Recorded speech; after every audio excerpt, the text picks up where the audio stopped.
بسم اللہ الرحمن الرحیم کما اخرجک ربک من بیتک بالحق وإن فریقا من المؤمنین لکارہون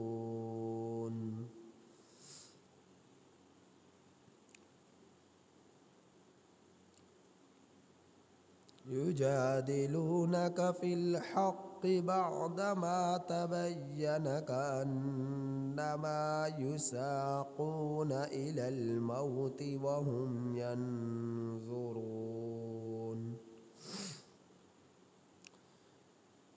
سورۃ الانفال کی آیت نمبر 5 تا 6 آپ حضرات کے سامنے تلاوت ہوئی۔ ان آیات کریمہ کا ترجمہ یہ ہے، کما اخرجک، جیسا کہ آپ کو نکالا، ربک، آپ کے رب نے، من بیتک، آپ کے گھر سے، بالحق، حق کے ساتھ، وَإِنَّ فَرِيقًا مِّنَ الْمُؤْمِنِينَ، اور بے شک ایک جماعت ایمان والوں کی، لکارہون، البتہ ناپسند کر رہی تھی، یجادلونک، وہ لوگ آپ سے جھگڑا کر رہے تھے، فی الحق، حق کے بارے میں، بعدما تبین، بعد اس کے کہ وہ واضح ہو چکا، کأنما یساقون، گویا کہ یہ لوگ ہانکے جا رہے ہیں، دھکیلے جا رہے ہیں، الی الموت، موت کی طرف، وہم ینظرون، اور وہ موت کو سامنے دیکھ رہے ہیں۔ سورۃ الانفال کی آیات کریمہ جن کی شروعات کل سے ہوئی ہے، بہت ساری چیزوں کی وضاحت فرماتی ہیں اور ایمان والوں کے ایمان کو بڑھاتی ہیں۔ یہ سورۃ الانفال کے اندر اللہ جل شانہ نے اسلام کے پہلے معرکہ غزوہ بدر کا ذکر فرمایا، اور بدر کے بارے میں بتلا چکا، یہ ایک شخص کا نام تھا جس کا نام بدر بن سبا بن قیس تھا، اور بدر جہاں اب میدان ہے وہاں ایک کنواں تھا جو اس شخص بدر بن سبا بن قیس نے کھدوایا تھا، بنوایا تھا۔ اس کنویں کی مناسبت سے سارا علاقہ بدر کے نام سے مشہور ہو گیا۔ سن 2 ہجری میں یہ غزوہ بدر پیش آیا۔ 17 رمضان کی تاریخ تھی، ماہ رمضان مقدس مہینہ تھا، جمعۃ المبارک کا دن تھا، اور 17 رمضان تھی، ہجرت کا دوسرا سال تھا، اسلام کا پہلا معرکہ تھا جو یہ پیش آیا۔ اس کے پیش آنے کی کئی وجوہات تھی، ان میں ایک وجہ یہ بھی تھی کہ مکہ والے کا زیادہ تر تجارت کا دار و مدار دور دراز سے تجارتی قافلوں پر تھا، گزر بسر تجارت پر تھا، اور ان کے قافلے نکلا کرتے تھے شام کی طرف، متعدد مقامات کی طرف، اور بھرپور تجارت کے بعد نفع کے ساتھ واپس لوٹا کرتے تھے۔ تو یہ جو غزوہ بدر پیش آیا، اس کے پیش آنے کی وجہ یہ تھی کہ ابو سفیان ملک شام سے ایک بہت بڑے تجارتی قافلے کے ساتھ واپس آ رہے تھے، اور اس تجارت کی قافلہ جس نفع کے ساتھ لوٹ رہا تھا، اس تجارت میں اس نفع کے حصول کے لیے مکہ والوں میں کوئی مرد، کوئی عورت شاید ہی ایسی ہو جس نے اس میں شرکت نہ کی ہو۔ جس کے پاس چند ماشا سونا بھی تھا،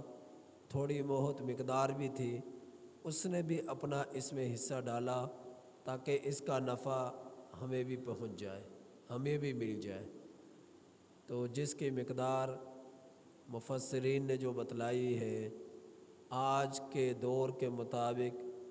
تقریباً 26 کروڑ روپے بنتی ہے۔ تو مکہ والوں نے 26 کروڑ روپے ابو سفیان کے تجارتی قافلے کو دیے تاکہ وہاں جا کر یہ نفع کے ساتھ واپس لوٹے۔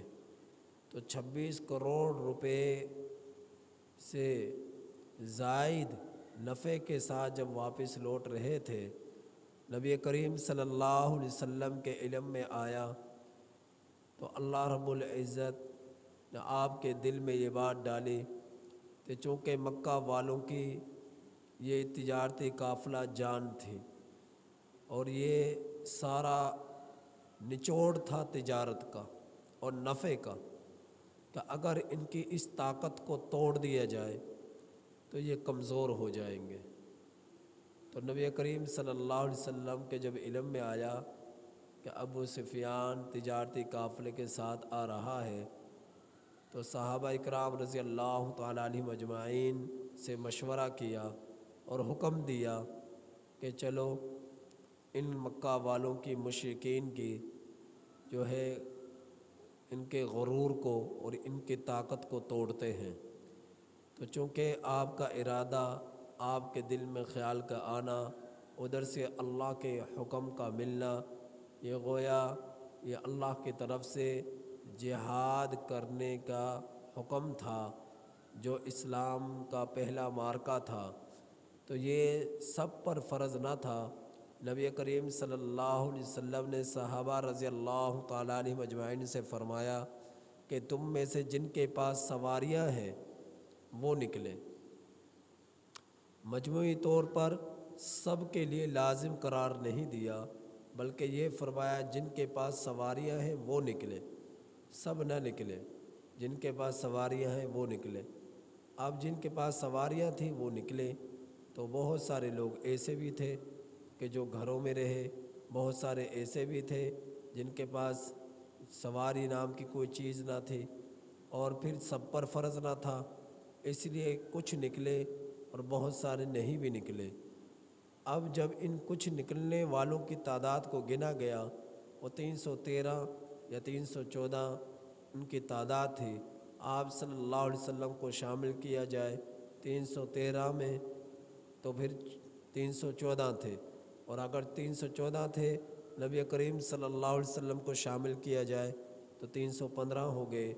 اور مقابلہ کن سے ہے؟ 1000 کے لشکر سے۔ اور جو نہ نکلنے والے تھے، ان کے نہ نکلنے کی ایک وجہ یہ بھی تھی کہ بھئی یہ تجارتی قافلہ ہے، کون سا جنگ کے میدان میں ہم جا رہے ہیں کہ جا کر ہمیں لڑنا پڑے گا، اور جیسے جس کے لیے جا رہے ہیں تو ان کے پاس کون سا اسلحہ ہوگا کہ وہ لڑائی کریں گے، تو آسانی سے ان کو جو ہے ان کی طاقت کو کمزور کیا جا سکے گا، ان کے تجارتی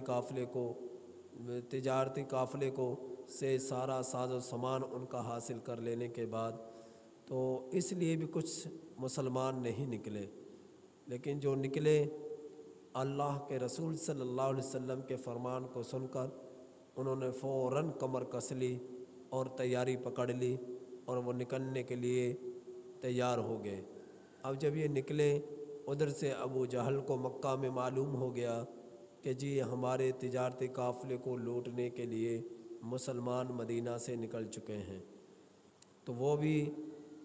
ایک بھاری تعداد میں مکہ سے نکلا جو اسلحہ سے لیس تھی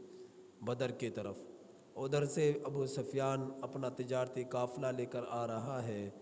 تو یہ جو کیفیت تھی بہت عجیب کیفیت تھی کہ اللہ رب العزت نے اس کیفیت کے بارے میں فرمایا کہ جب نکلا جا رہا تھا ادھر سے خبر مل گئی کہ ابو جہل بھی آ رہا ہے لڑنے کے لیے، تو مسلمان پر یہ ایک بوجھ بھی پڑا بعض کو کہ ہمارے پاس تو کچھ بھی نہیں ہے، نہ لڑنے کے لیے کوئی تلواریں ہیں، نہ سواری کے لیے کوئی سواریاں ہیں سواروں کے لیے، تو وہ بہت پریشان ہوئے۔ تو اللہ رب العزت نے اس کا ذکر فرمایا، کما اخرجک، جیسا کہ آپ کو نکالا آپ کے رب نے، من بیتک بالحق، آپ کے گھر سے حق کے ساتھ۔ آپ کا گھر کون سا تھا؟ ایک قول یہ ہے کہ مدینۃ المنورہ، دوسرا قول یہ ہے کہ مدینۃ المنورہ میں جو آپ کا گھر تھا وہاں سے آپ کو نکالا اللہ تعالیٰ نے حق کے ساتھ، چونکہ آپ حق پر تھے اور جن کے لیے جا رہے تھے وہ باطل پر تھے، تو حق اور باطل کی بھرپور گھمسان کی یہاں پر لڑائی ہونی تھی، اور اس لڑائی سے نتیجہ یہ نکلنا تھا باطل کی رسوائی کا اور حق کی عزت کا، باطل کی جو ہے کمزوری کا اور حق کے غلبے کا، یہ نتیجہ نکلنا تھا۔ اور اللہ نے اس کے ذریعے اسلام کو طاقت اور قوت اور شان عطا فرمانی تھی کہ جب اللہ کے لیے، اللہ کے نام پر، اللہ کے حکم پر جب نکلا جاتا ہے، پھر چاہے یہ تعداد میں کمزور ہی کیوں نہ ہو، قلیل ہی کیوں نہ ہو، بغیر ساز و سامانی کا عالم ہی کیوں نہ ہو، تو اللہ رب العزت کے مدد ایسے لوگوں کے ساتھ شامل حال ہوتی ہے جو اللہ کے حکم پر فوراً چونچا کے بغیر اللہ کے راستے میں نکل پڑتے ہیں۔ تو ایسے وقت میں جب نکلا جا رہا تھا ادھر سے خبر مل چکی کہ ابو جہل بھی ایک لشکر کو لے کر نکل رہا ہے، تو بہت سارے مسلمانوں کو یہ گراں گزرا کہ یہ ہم کس طرح نکلیں، لیکن گراں کے باوجود مسلمان نکلے کہ چونکہ اب تو حکم ہو چکا ہے اور نبی کریم صلی اللہ علیہ وسلم کا فرمان ہو چکا ہے، لہٰذا اب رکنا نہیں ہے، اب نکلنا ہے۔ تو یہ لوگ نکلے اور پھر جا کر بدر کے مقام پر ان لوگوں کی لڑائی ہوئی۔ اب لڑائی جو کرنے والے تھے، لڑائی ہو جانے کے بعد تین طرح کے لوگ ہو گئے۔ ایک وہ تھے کہ جو میدان جہاد میں مسلسل تلوار سے لڑ رہے تھے، اور دوسرے وہ تھے جو ان لڑنے والے مجاہدین کے لیے خیموں میں کھانا تیار کر رہے تھے، سامان کی حفاظت کر رہے تھے اور ان کے کپڑے وغیرہ دھونے وغیرہ کا اہتمام کر رہے تھے۔ اور تیسری قسم کے وہ لوگ تھے جب یہ لڑائی تھمی،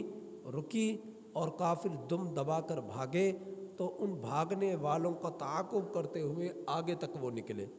ان کے پیچھے آگے تک بھاگے۔ اب یہ تین طرح کے لوگ ہو گئے۔ اب جب مال غنیمت اکٹھا کر نبی کریم اکٹھا کیا گیا، تو کیونکہ مسائل سے پوری طرح واقفیت نہ تھی، تو اس لیے سب نے جو اکٹھا کرنے والے تھے، جمع کرنے والے تھے، ان کے ذہن میں یہ بات آ گئی کہ یہ تو ہمارا حق ہے، کیونکہ ہم لڑ رہے تھے اور لڑنے کے بعد ہم نے اس کو جمع کیا، تو ہمارا ہی حق ہے، کسی اور کا اس پر حق نہیں ہے۔ تو پھر جو لڑنے تعاقب کرتے ہوئے ان کافروں کے پیچھے دور تک بھاگ نکلے مسلمان، اور پھر اس کے بعد واپس لوٹ کر آئے، وہ کہنے لگے کہ ہمارا اس پر زیادہ حق ہے کہ ہم کافروں کے پیچھے دور تک ان کو جو ہے ان سے لڑتے ہوئے ان کے پیچھے گئے ہیں، تو لہٰذا یہ اس پر ہمارا حق زیادہ ہے۔ جو خیموں میں موجود تھے ان کے ساز و سامان کی حفاظت کر رہے تھے، کھانے کا انتظام کر رہے تھے، تو اہتمام کر رہے تھے، وہ لوگ کہنے لگے جی اس میں ہمارا بھی حق ہے۔ تو آپس میں کچھ اختلاف پیدا ہو گیا ان سب کا، تو اللہ رب العزت نے سورۃ الانفال کو نازل فرما کر مسائل غنیمت کو بیان فرما دیا کہ غنیمت کا مال کس طرح تقسیم ہوگا۔ تو اللہ کے رسول صلی اللہ علیہ وسلم نے اسے اس انداز میں جب تقسیم کیا کہ ایک حصہ خمس جو ہے اللہ کے رسول اور جو ہے یتیموں، فقیروں، جو ہے نادار لوگوں کے لیے ہے، تو ایسے، اور باقی 4 حصے مجاہدین کے لیے ہیں۔ تو آپ صلی اللہ علیہ وسلم نے جب یہ تقسیم فرمائی تو تمام کے تمام مسلمان آپ صلی اللہ علیہ وسلم کے اس فیصلے پر راضی ہو گئے، رضامند ہو گئے، اور سب کا دل مطمئن ہو چکا تھا۔ تو اللہ رب العزت نے یہ اس کا بھی یہاں پر ذکر فرمایا کہ لوگوں نے پوچھا غنیمت کے بارے میں، تو آپ صلی اللہ علیہ وسلم فرما دیجئے کہ غنیمتیں اللہ کے رسول کے لیے ہیں، تم ڈرو اللہ تعالیٰ سے اور آپس کے معاملات درست رکھو، اختلاف پیدا نہ کرو، جھگڑا نہ کرو، آپس میں اختلاف رائے نہیں ہونی چاہیے۔ تو اللہ کا رسول پھر جس طرح اسے چاہے اسے تقسیم فرما دیں۔ تو یہ غزوہ بدر کے لیے نکلنا یہ بھی ایک بہت بڑا امتحان تھا مسلمانوں کے لیے، کہ جن کے پاس 8 تلواریں ہیں، 6 زرہیں ہیں اور 2 گھوڑے ہیں، 70 اونٹ ہیں، تو ایسی سی بے ساز و سامان والی قلت کے ساتھ میدان بدر میں نکلنا اور 1000 سے مقابلے کے لیے نکلنا، جو تربیت یافتہ تھے اور اسلحہ سے بھرپور تھے، تو ایسے لوگوں سے لڑنے کے لیے نکلنا گویا کہ اپنے آپ کو موت کے منہ میں ڈالنے والی بات تھی، موت کے منہ میں ڈالنے والی بات تھی۔ لیکن اللہ کے حکم پر نکلے، اللہ کے مدد نصرت کے یقین پر نکلے، تو انہوں نے پھر اپنی آنکھوں سے دیکھا کہ ہزاروں فرشتے ان کے مدد نصرت کے لیے نکل رہے۔ مسلمانوں کو کم دکھائی دے رہا تھا اور کافر لوگوں کو زیادہ دکھائی دے رہا تھا کہ پیلے امامے باندھے ہوئے اور 1000 لگاتار فرشتے آسمان سے زمین پر اتر رہے ہیں، اور اس طرح اللہ رب العزت نے مدد نصرت فرمائی مسلمانوں کی۔ تو اللہ تعالیٰ نے ذکر فرمایا اس کا کہ یجادلونک فی الحق، وہ لوگ آپ سے حق کے بارے میں جھگڑ رہے تھے، بعد ما تبین، بعد کے اس کے کہ وہ واضح ہو چکا تھا کہ حق حق ہے، باطل باطل ہے، اور حق والوں کو اللہ رب العزت عزت عطا فرماتے ہیں، غلبہ عطا فرما کر، اور باطل کو اللہ رب العزت ذلیل اور رسوائی ذلت اور رسوائی عطا فرماتے ہیں، انہیں کمزور اور پست کر کر مغلوب کر کر۔ تو ان مسلمانوں کو اللہ رب العزت نے ان کی آنکھوں سے دکھایا اور باطل کو بھی ان کی آنکھوں سے دکھایا۔ تو جب یہ لوگ نکل رہے تھے لڑائی کے لیے، تو 1000 کی تعداد جو کہ اسلحہ سے لیس، گویا کہ 8 تلواریں 1000 تلوار کا مقابلے کے لیے جو ہے جا رہی ہیں۔ تو اللہ تعالیٰ فرما رہے کأنما یساقون الی الموت، گویا کہ وہ موت کی طرف دھکیلے جا رہے، ہانکے جا رہے، وہم ینظرون، اور وہ موت کو اپنی آنکھوں سے دیکھ رہے ہیں کہ ہمارے پاس جوتے نہیں، ہمارے پاس کپڑے نہیں، کسی کے پاس قمیض نہیں اور کسی کے پاس تلوار نہیں، ایک سواری پر 3 سوار ہو رہے، حتیٰ کہ نبی کریم صلی اللہ علیہ وسلم کی سواری جو تھی اس پر بھی 3 افراد سوار تھے، باری اپنی اپنی باری پر اس سواری پر سوار ہوتے، اور کچھ قدم آگے بڑھتے اور پھر دوسرا سوار ہوتا، پھر تیسرا سوار ہوتا، اور لگام پکڑ کے باقی اس سواری کو لے کر جاتے۔ تو اس طرح جو ہے ان لوگوں نے بدر کے مقام کا سفر کیا، اور تو اتنی قلت اور بے سر و سامانی کے عالم میں یہ لوگ یہ دیکھ رہے تھے کہ گویا کہ ہمیں تو موت کی طرف دھکیلا جا رہا ہے۔ تو اللہ رب العزت نے پھر اس قلیل سی تعداد کو، ان کمزور سے مسلمانوں کو اللہ رب العزت نے اپنے مدد اور نصرت کے ذریعے طاقتور بنا دیا، اور ایسا رعب اور دبدبا ان کافروں کے دلوں پر پڑا کہ وہ جو ہے ذلیل ہوئے، 70 مارے گئے اور 70 گرفتار ہوئے، باقی دم دبا کر بھاگ گئے۔ تو باقی اس واقعے کے متعلق مزید تفصیل سے انشاءاللہ کل میں بیان کروں گا۔ اللہ تعالیٰ سے دعا ہے کہ اللہ تعالیٰ ہمیں ان آیات کریمہ کی کامل سمجھ نصیب فرمائے۔